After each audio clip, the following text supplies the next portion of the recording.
Sumainyo ang Panginoon. At sumaiyo rin. Ang mabuting balita ng Panginoon ayon kay San Lucas. Papuri sa iyo, Panginoon. Noong panahong iyon, sinabi ni Jesus, "Kawawa kayo, ipinagtatayo ninyo ng magagarang libingan ang mga propetang pinagpapatay ng inyong mga magulang. Sa ganitong paraan, kayo na rin ang nagpapatunay na sang-ayon kayo sa mga ginawa ng inyong mga magulang, sapagkat sila ang pumatay sa mga propeta at kayo naman ang nagtatayo ng libingang puntod ng mga yaon. Dahil dito'y sinabi rin ng karunungan ng Diyos, magsusugo ako sa kanila ng mga propeta at ng mga apostol. Ang iba'y papatayin nila at uusigin ang iba. Sa gayoy lalagpak sa lahing ito ang parusa dahil sa pagpatay sa mga propeta, buhat ng itatag ang sanlibutan.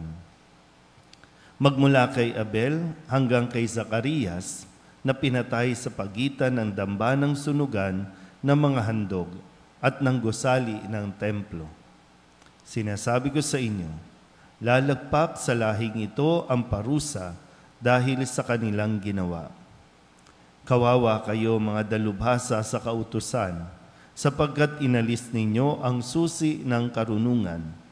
Ayaw na ninyong magsipasok, inahadlangan pa ninyo ang mga nagnanais pumasok. At umalis si Jesus sa bahay na iyon. Mula noon, tinuligsa na siya ng mga iskriba at ng mga pariseyo at pinagtatatanong tungkol sa maraming bagay upang masilo siya sa kanyang pananalita. Ang mabuting balita ng Panginoon. Pinupuri ka namin, Panginoong Jesucristo. Isang magandang umaga po sa inyong lahat.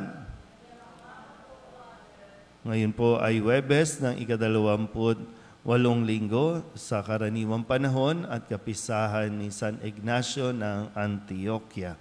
Sa unang pagbasa, sa pagsisimula ng panibagong sulat ni San Pablo sa mga tao doon sa Efeso, ang nilalaman ng kanyang unang bahagi ng kanyang sulat ay puro pagpapasalamat sa Diyos dahil sa Panginoong Jesucristo na siyang nagkaroon ng lakas ng loob para ituwid ang mga maling nagiging kalakaran, paniniwala ng mga tao noon.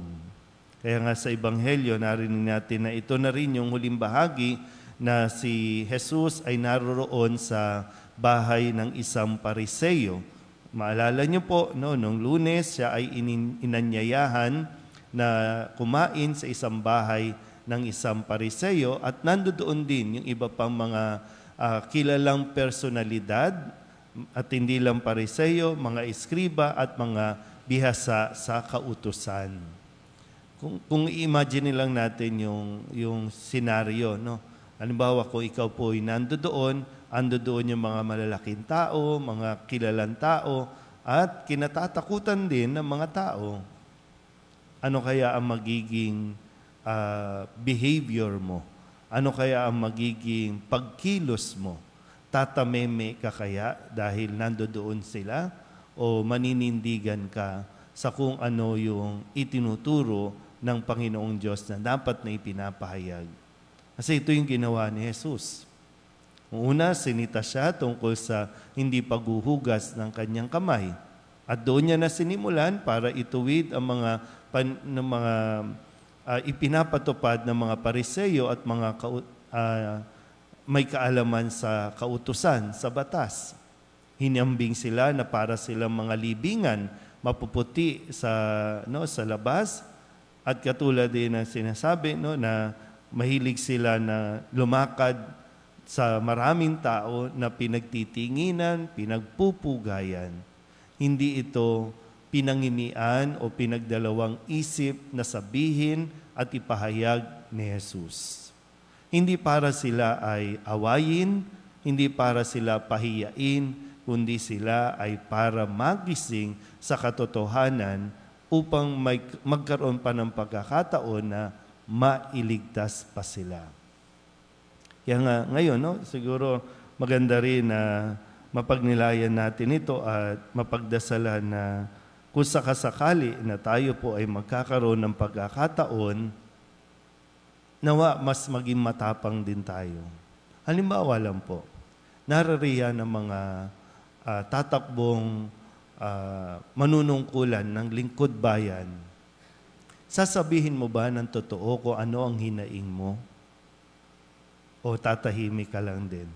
Makikipalakpak ka? O makikikaway ka? O maghihintay ka din na abutan?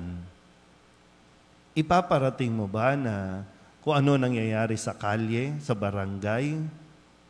Ipaparating mo ba yan? Kung paano, bakit ang traffic hindi nila maayos, hindi masolusyonan? Bakit hindi mabigyan ng mga pangangailangan ang bawat distrito? Sa bawat patawag nila, 1,000, mababa ng 1,000 na sa lahat ng dumadalo. So may pera. Pero kaya mo bang sabihin yon? O makikisabay ka na lang sa agos? Kasi malaking tao yan, kilalang tao yan . So nasaan na yung ating pananampalataya kapag ganyan ang nangyayari? Matatakot ka rin ba? O sasamantalahin mo na makikiisa ka na lang kasi malakas yan. Pwede tayong maging kapit. Pwede tayong kumapit dyan na makaka-request tayo, hindi tayo pahihindian.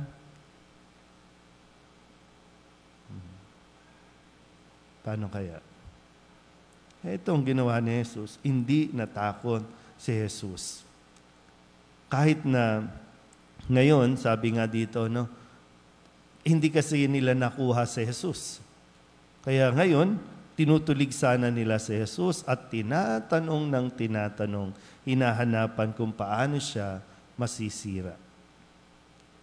Pero hindi ito, kumbaga hindi ito ang magiging hadlang para huminto si Jesus na magpahayag ng mabuting balita. Sana lang din, kung magkaroon tayo ng pagkakataon na makaharap natin ang mga kinauukulan, nawa ipahayag din natin ang kung ano ang nararapat nilang marinig. Amen?